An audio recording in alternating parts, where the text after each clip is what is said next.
Hi friends, பாசிப்பருப்பு பாயாசம் செய்ய போகிறோம். அதுக்கு 1 கப் பாசிப்பருப்பு எடுத்திருக்கேன். அதை வறுத்துக்குவோம் லேசாக செவக்கிற வரைக்கும்.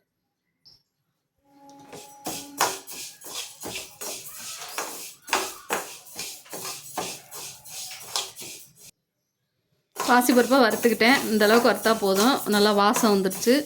இந்த மாதிரி வறுத்து பாயாசம் செஞ்சால் நல்லா வாசமாக இருக்கும், டேஸ்ட்டும் சூப்பராக இருக்கும். இப்போ தான் கழுவிட்டு குக்கரில் 3 விசில் வச்சுக்குவோம்.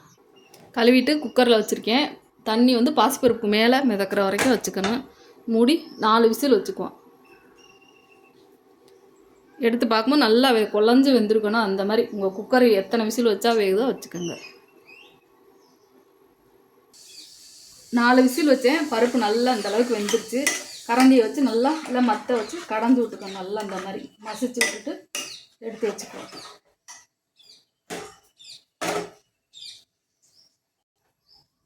வெல்லத்தை ஒரு கொதி வந்தோன்னா வடிகட்டி பருப்பில் சேர்த்துக்குவோம். கல் மண் ஏதாவது இருக்கும், அதனால் கொதிக்க வச்சு எடுத்துக்குவோம். இந்த கப்பில் பாசிப்பருப்பு எடுத்த கப்பில் 1.5 கப் போட்டுக்கிறேன். 1 கப் பாசிப்பருப்பு எடுத்தேன், 1.5 கப் வெல்லம் போட்டுக்கிறேன். கரெக்டாக இருக்கும். கூடவோ குறைவோ வேணுன்னா நீங்கள் அதுக்கேற்ற மாதிரி போட்டுக்கோங்க. 1/4 கப் தண்ணி சேர்த்து கொதிக்க விடுவோம்.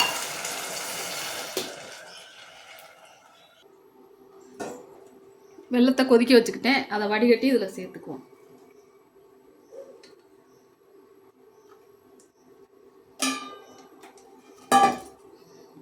கொதிக்கட்டும்.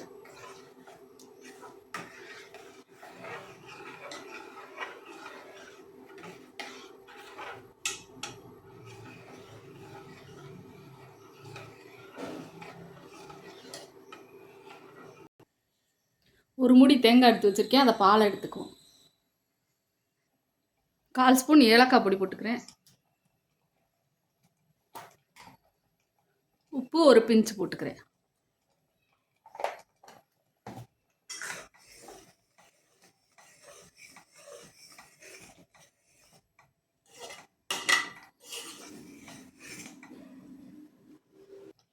நல்லா கொதிச்சிருச்சு. தேங்காய் பால் எடுத்து வச்சுருக்கதை ஊற்றிக்குவோம்.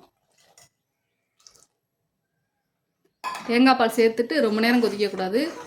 ஒரு கொதி வந்தோடனே அடுப்பை ஆஃப் பண்ணிக்குவோம்.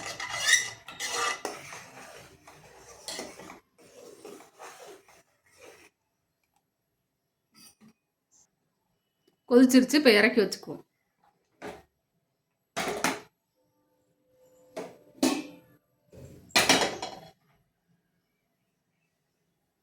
நெய் 1 ஸ்பூன் சேர்த்துருக்கேன். அதில் முந்திரி பருப்பு தேங்காய்லாம் வதக்கிக்குவோம். நெய் சூடாயிடுச்சு. முந்திரி பருப்பு வறுத்துக்கிறேன். கிஸ்மிஸ் பழம் வேணுனாலும் வறுத்துக்குங்க.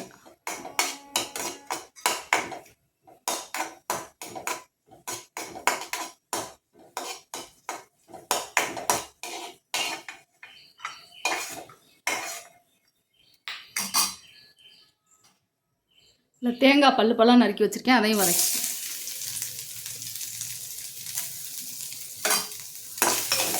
அதுவும் நல்லா செவக்கிற வரை வறுத்துக்குவோம்.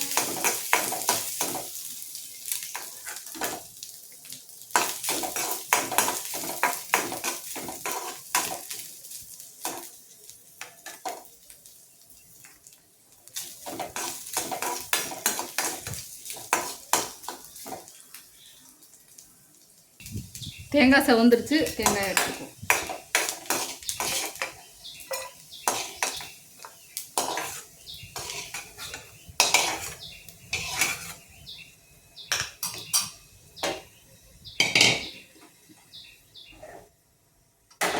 அடுப்பை ஆஃப் பண்ணிக்கிட்டேன். வறுத்து வச்சுருக்க முந்திரி பருப்பை போட்டுக்கிறேன். அந்த வறுத்த நெய்யை அதில் சேர்த்துக்கிறேன். உங்களுக்கு நெய் கூட வேணாலும் சேர்த்துக்குங்க. நான் கொஞ்சமாக தான் சேர்ப்பேன். பாசிப்பருப்பு பாயாசம் ரெடி ஆயிடுச்சு. இது சூப்பராக இருக்கும் டேஸ்ட்டு. இதே மாதிரி நீங்களும் செஞ்சு பாருங்கள். இந்த வீடியோ பிடிச்சா லைக் பண்ணுங்கள், ஷேர் பண்ணுங்கள், சப்ஸ்கிரைப் பண்ணுங்கள்.